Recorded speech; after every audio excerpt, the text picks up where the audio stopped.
And sa video na to, tuturuan ko kayong mag-open ng Naito Security account. Sa mga gustong mag-invest dito sa Japanese stock market, panoorin nyo tong video na to kung paano kayo mag-i-start ng online trading dito sa Japan. So ipapakita ko sa inyo yung step by step kung paano mag-register, kung ano yung mga dapat gawin para makapag-open kayo ng Naito Security account. So yung Naito Security account para yung Call Financial account sa Philippines. Kung nandito ka sa Japan at kung gusto mo mag-invest sa mga Japanese stocks dito, kailangan mong mag-open din na Japanese broker, online brokerage dito sa Japan. Okay, so simulan na natin. Hi guys, this is Alan. Welcome back to this channel, Gaijin World. Okay, so nandito tayo ngayon sa mismong screen ng Naito Securities. So ito yung kanilang website, naito-sec.co.jp. So nandito tayo ngayon sa kanilang main page at i-click ninyo yung red button doon sa upper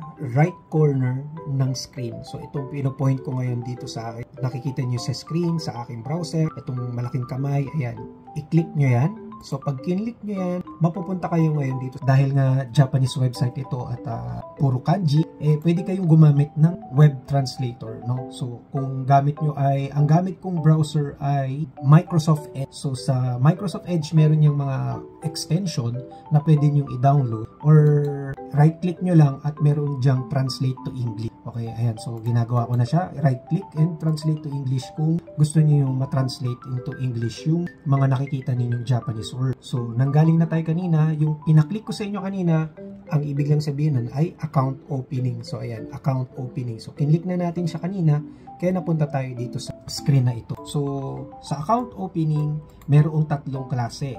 Merong branch transaction, merong call center transaction, at merong online. So tayo, dahil hindi naman tayo talagang professional na trader, doon lang tayo sa online transaction. So ang ituturo ko sa video na to ay online transaction. So para mag-open ng account, i-click ninyo yung account opening button under online transaction. Okay, so click natin yan at mapupunta kayo ngayon dito sa page na. So automatic na siyang nag-translate kasi pinili ko yung kanina, yung translate to English, na kumbaga yun yung parang feature ng Microsoft. So meron din naman ganyan sa Microsoft.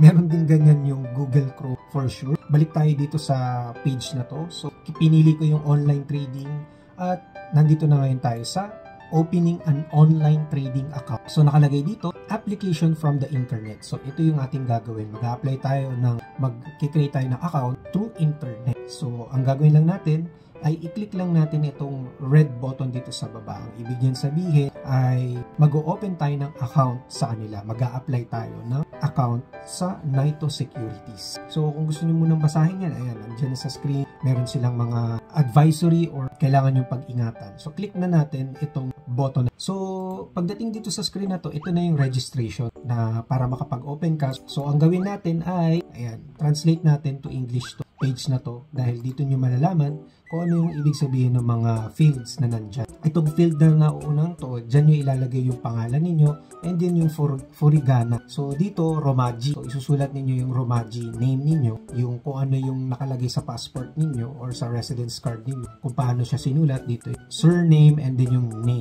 And then kung paano siya sa furigana. Okay? So sa furigana, gamit kayo ng katakana and no space. Okay? Walang space, dapat dikit-dikit. Kung dalawa yung pangalan ninyo, dalawa yung, let's say halimbawa, Stephen Edward. Ayan, Stephen Edward, walang space sa between Stephen and Edward, dapat magkadikit siya. Okay, so dito, yung sex, ayan, piliin nyo dyan, and then yung birthday ninyo ay iset nyo rin dyan sa fields na yan, pati email address. Then scroll down below, at ilalagay nyo na yung address kung saan kayo nakatira. So make sure na present address ito dahil may papadala sa inyong mga documents kapag na-validate na nila to, ni-register nyo sa kanila. So ilagay nyo kung ano yung tamang postal code ninyo dito sa Japan and ilagay ninyo kung saan prefecture or municipality and kung ano yung exact address ninyo, ilagay ninyo din dyan. Okay? Kung meron ding specific na apartment or mansion number, kung ano yung building number man yan, ilagay nyo din dito sa field na. Naglagay siya ng name,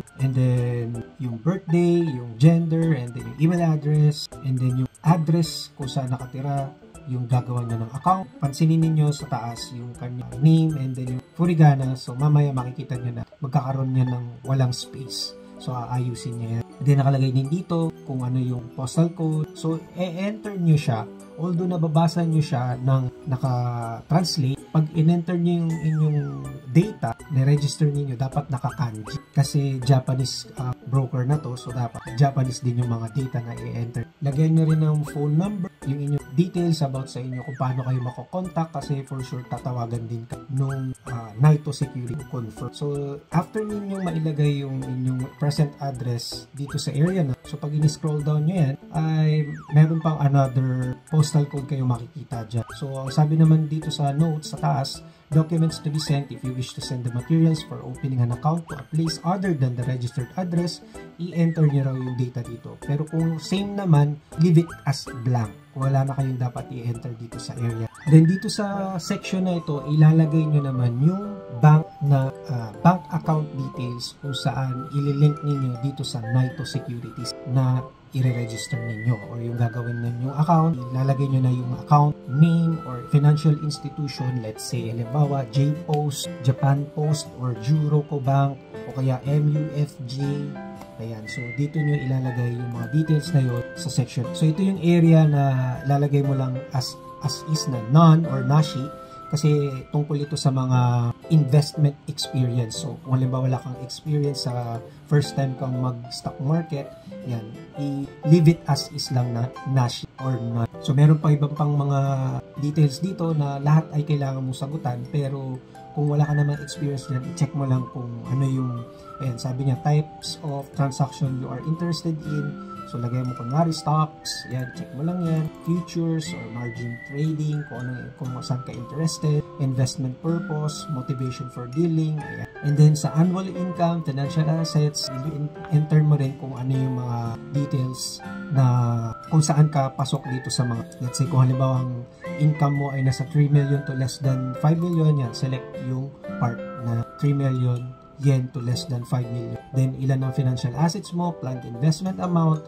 characteristic of investment funds. Okay, so ito, importante ito, no? So, sa pag-open ng account, nakalagay dyan, may pagpipilian ka kung mag-o-open ka ng specific account na may tatlong option. Ayan, open with holding tax accepting dividends, or open without or no withholding, or do not open general. So, by default, nakapili dyan yung mag-open ka ng account na withholding tax. So, ang ibig niyang sabihin, si Naito na yung bahalang magdededuct or mag-withhold nung tax ng kikitain mo galing sa stock market. Okay? So, kung ang pipiliin mo yung sa gitna, ikaw ang bahalang mag-submit ng documents sa tax, okay, sa City Hall para ikaw yung mismo magfa-file ng income tax or yung final income tax return sa kikitain mo within that year. Then dito naman, do not open general account or do not open. So, wala kang NISA account sa pagkakaalam ko. Although hindi ko pa ito na-try. Pero para dun lang tayo sa